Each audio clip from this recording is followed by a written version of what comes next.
Este estudo é o resultado do tempo pessoal com o Senhor, da experiência de ministério pastoral e das conferências bíblicas do Dr. Lehman Strauss, que nos instrui e encoraja com o ensino da Palavra de Deus. Agora com você, Hora do Estudo Bíblico, na apresentação de Aurélio Campos. Hoje estamos começando uma nova série de estudos chamada A Graça de Deus. Antes de começarmos, vamos buscar a Deus em oração. Amado Deus e Pai, nós te agradecemos por tua graça maravilhosa. Obrigado, Senhor, pela salvação que temos em Cristo Jesus. Te louvamos por esse estudo, que ele possa ser bênção na vida dos nossos ouvintes. Senhor, colocamos em tuas mãos os jovens, os idosos, colocamos o nosso país na tua presença, Senhor. Abençoe cada um dos nossos ouvintes, colocamos suas necessidades, suas lutas, e te louvamos também por tantas bênçãos que o Senhor tem nos dado. Te pedimos em especial neste dia, por este programa, que ele possa ser de bênção na minha vida e também na vida dos nossos ouvintes. Eu oro em nome de Jesus. Amém. A graça de Deus. Eu creio que este é um dos grandes temas em toda a Bíblia e talvez o tema mais mencionado nos hinos, mais do que qualquer outro. Se você pegar o seu hinário, você ficará surpreso em ver quantas vezes aparece a palavra graça. Talvez não em cada estrofe, por vezes aparece somente uma vez em todo o hino, mas eu tenho certeza que você vai se surpreender com o número de músicas que contém a palavra graça. Suponhamos que alguém lhe peça para definir o que é graça. Aprendemos que graça é o favor imerecido de Deus, e pessoalmente creio que esta é uma excelente definição. A palavra imerecido significa que nós não merecemos, e a palavra favor significa qualquer ato de bondade. Portanto, vemos que graça é a bondade imerecida de Deus para conosco. Eu concordo com esta definição. Charles Spurgeon disse: a graça é o Deus Todo-Poderoso se inclinando para súditos indignos. Um querido amigo meu de ministério, o Dr. Andrew Talford, definiu a graça como total responsabilidade assumida por Deus pela culpa e pena de nossos pecados. Eu também concordo com essa definição. Mas eu quero dar uma definição simples da graça. Não acho que esta definição seja melhor que as outras, mas é a minha maneira de expressar e você pode adicioná-la às outras definições. Para mim, a graça é tudo por nada, dada aos pecadores que não merecem nada. Repito, a graça é tudo por nada, dada aos pecadores que não merecem nada. Quando pensamos em graça, vem à mente a palavra grátis, significando algo que não precisamos pagar, é um presente que recebemos. E se é grátis, sem nenhum custo, você não precisa trabalhar para conseguir, certo? É um presente para você. A graça é isso. É um presente de Deus para nós. Se você quiser fazer um esboço deste estudo, que eu acho que é sempre bom, pegue aí a sua Bíblia, pegue uma caneta, pegue papel e vamos anotar tudo que vamos ler e aprender nestes programas. E depois você poderá usar isso em uma classe, um grupo missionário, reunião com jovens, em uma reunião de oração. Bom, faça o esboço e você pode usar da maneira que você quiser. Eu tenho certeza que será muito útil. Vamos começar com o nosso primeiro grande texto sobre a graça. Em primeiro lugar, veremos sobre a graça salvadora. Qual versículo vem à nossa mente quando você ouve a palavra salvação ligado à palavra graça? Sim, é Efésios 2:8. Porque pela graça sois salvos mediante a fé. E isto não vem de vós, é dom de Deus. Este não é o único versículo sobre a graça que contém a palavra salvação.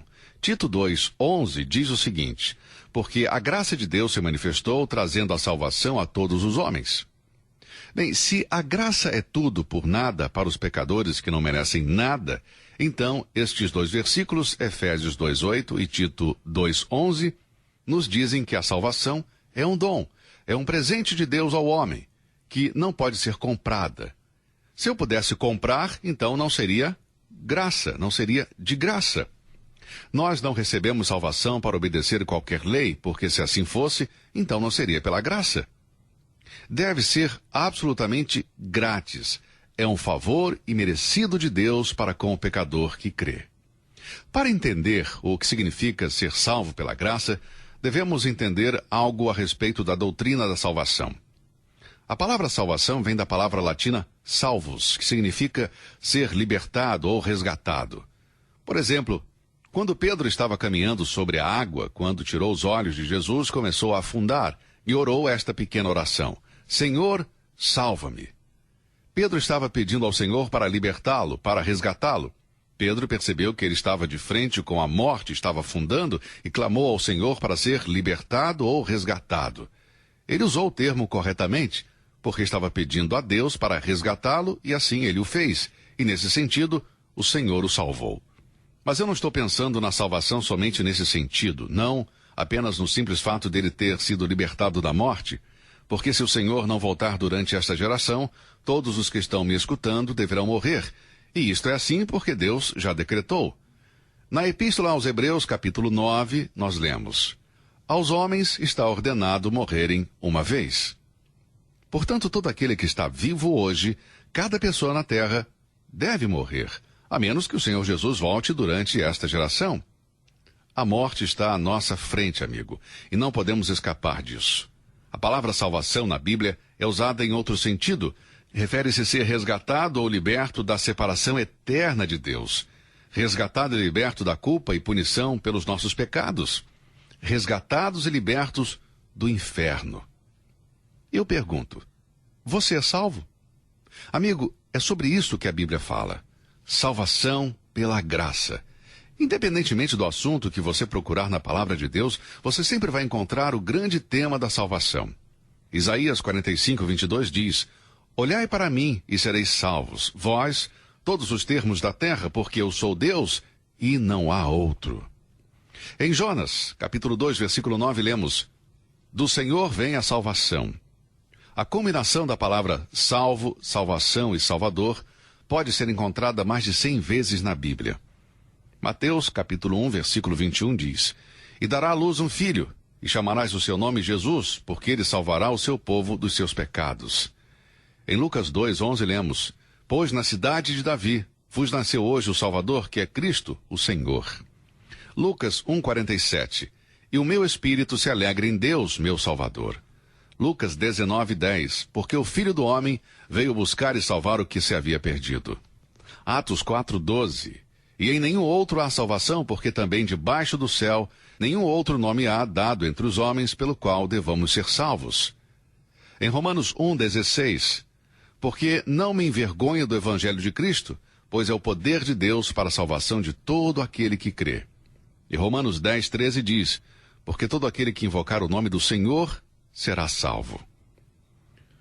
Portanto, vemos que em qualquer lugar da Bíblia que você ler, você encontrará o grande tema sobre salvação. E o que significa salvação? Significa ser libertado, ser resgatado da culpa e do castigo pelos pecados e do resultado final do pecado, que é a separação eterna de Deus. Agora, deixe-me perguntar, você é salvo? Eu não estou perguntando se você é cristão. Eu raramente uso esta palavra quando falo com as pessoas sobre a salvação, porque há tantas conotações confusas desta palavra que quase qualquer um que não é judeu ou budista ou muçulmano pode dizer: claro que eu sou cristão. Pergunte a qualquer presbiteriano ou luterano, metodista ou batista, católico ou romano: você é um cristão? E a resposta será: claro que sim. Talvez alguns até acrescentam: você acha que eu sou um pagão? Mas muitos não compreendem o conceito bíblico da palavra cristão. Então, eu não estou perguntando se você é um cristão, mas sim se você já foi salvo. Se assim for, então isso significa que você foi resgatado da culpa e do castigo pelos pecados, foi libertado da escravidão do pecado e do inferno e da separação eterna de Deus. A Bíblia trata disso, do presente da salvação que Deus oferece ao homem. Pense nisso, amigo. Se você for salvo, será pela graça. Se você ainda não aceitou a Cristo Jesus, pela graça, Ele pode te salvar. Porque pela graça sois salvos, mediante a fé. Porque a graça de Deus trouxe a salvação, não há nada que você possa fazer para receber a salvação, exceto aceitar pela fé.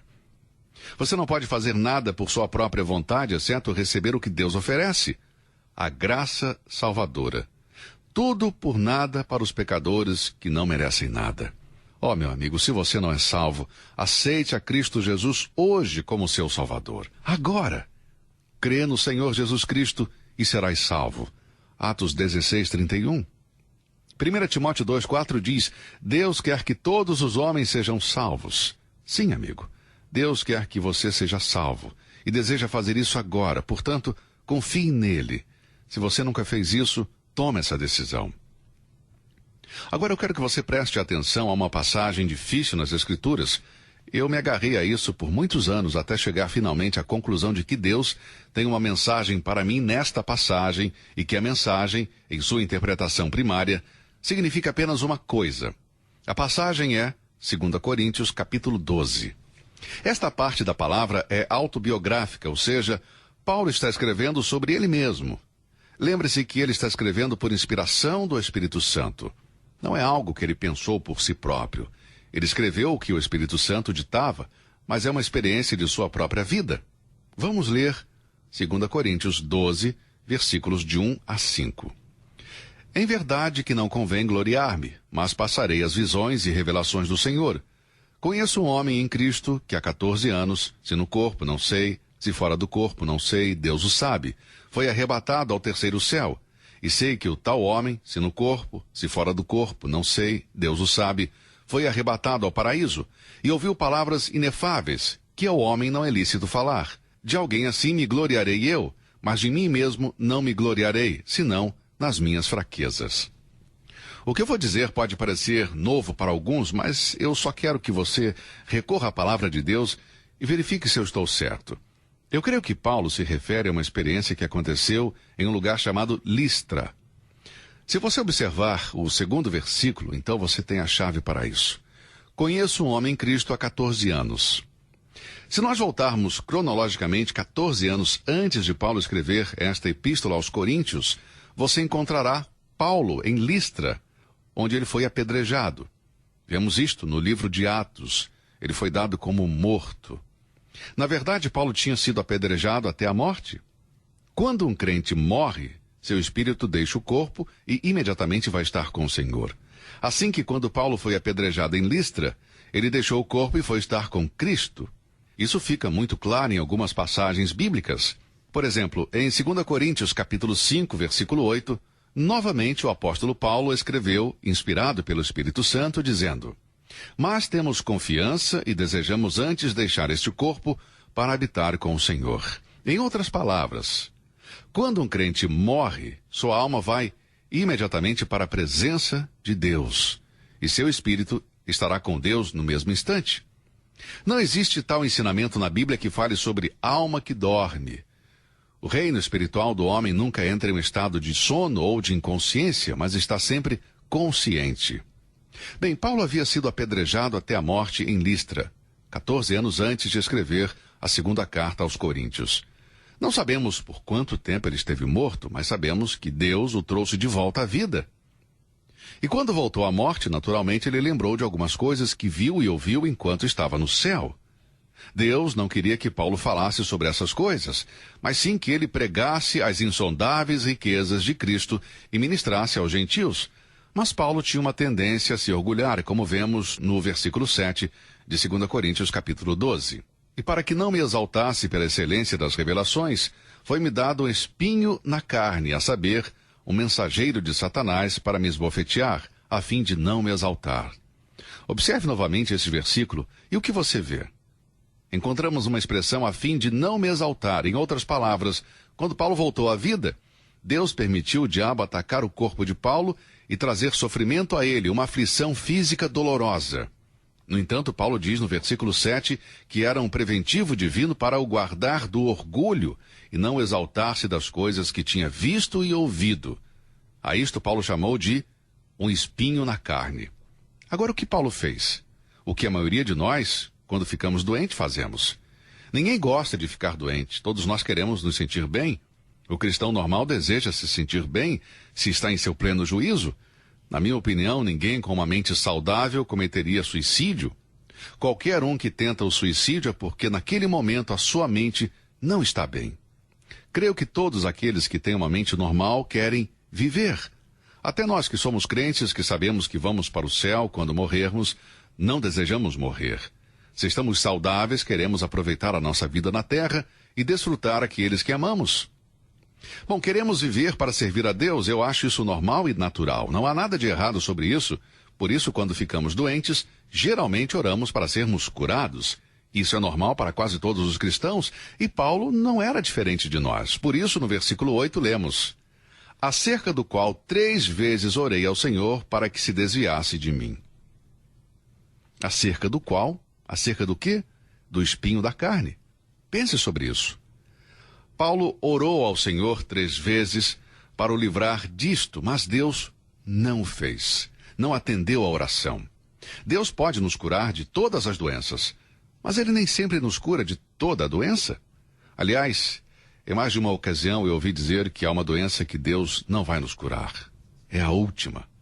Por isso, amigo, quando for nossa vez de partir, nós vamos partir.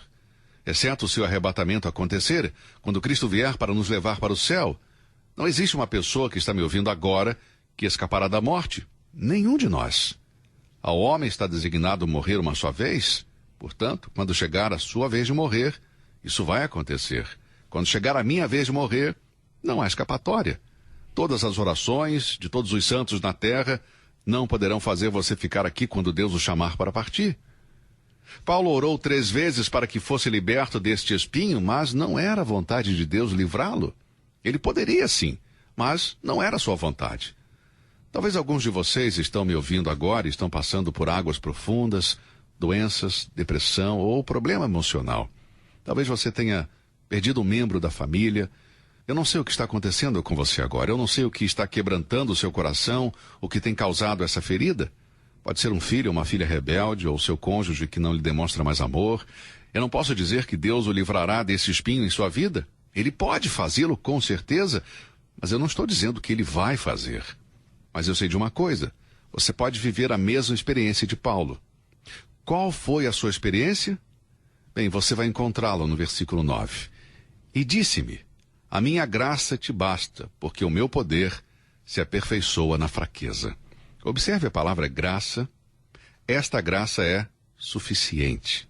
Temos a graça salvadora para os pecadores em Efésios 2:8 e Tito 2:11, mas aqui nós temos a graça suficiente para aqueles que sofrem. Você está sofrendo hoje uma angústia, uma dor física, a perda do amor de alguém de sua família, a perda de um membro familiar com a morte, a rebeldia de um filho ou de uma filha. Olha, se você é salvo e conhece o Senhor Jesus Cristo, eu lhe garanto que há graça suficiente para você. O que é graça? Lembre-se, a graça é tudo por nada para pessoas que não merecem nada. Seja sincero, nós merecemos todas as coisas boas que Deus nos dá? Querido amigo, se ganhássemos o que realmente merecemos, então estaríamos todos no inferno. Não amanhã, mas hoje. Mas graças a Deus, por sua graça salvadora, nós não estamos no inferno e podemos agradecer a Deus por sua graça suficiente. A graça suficiente para mim e para você hoje. A minha graça te basta. Como faço para obter esta graça?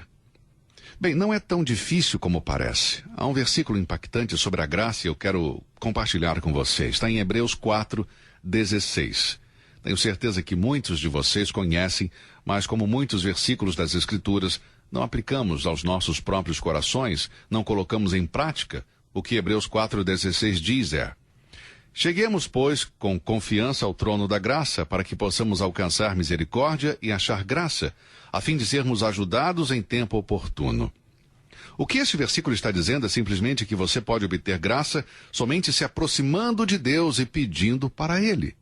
O trono de Deus, na presente dispensação, é um trono de graça. Um dia, no futuro, será um trono de julgamento, mas hoje é um trono de graça. Para você que está me ouvindo agora, você não nasceu de novo? Você conhece a Cristo Jesus como seu Salvador pessoal? Ainda não? Amigo, venha a Deus e peça para Ele salvá-lo, e a sua graça o fará. Você é um filho de Deus que está atravessando águas profundas de sofrimento, você está sob pressão, ansiedade, tristeza ou raiva? Então achegue-se ao trono da graça. Deus dará graça suficiente para o seu coração pesado. Você precisa somente se aproximar dele e pedir para Ele. Diga: Senhor, eu preciso da sua graça. E Ele assim o dará. Sim, amigo, é simples assim. Não me diga que eu estou fazendo disso algo muito simples, porque vivo pela graça de Deus e em mais de uma ocasião eu coloquei Deus à prova. Quando me aproximei de Deus para pedir sua graça, Ele nunca se afastou. Portanto, venha a Ele hoje e peça a Ele por sua graça e Ele a dará para você. Bem, em nosso próximo programa vamos continuar este estudo sobre a graça de Deus. Prepare sua Bíblia, prepare aí um caderno, uma caneta, sintonize aqui na mesma frequência, neste mesmo horário, e vamos estudar mais um capítulo do tema A Graça de Deus. Que Deus te abençoe ricamente e até o nosso próximo programa. Você ouviu Hora do Estudo Bíblico com o professor e doutor Leman Strauss, na apresentação de Aurélio Campos. Hora do Estudo Bíblico é uma produção da BBN.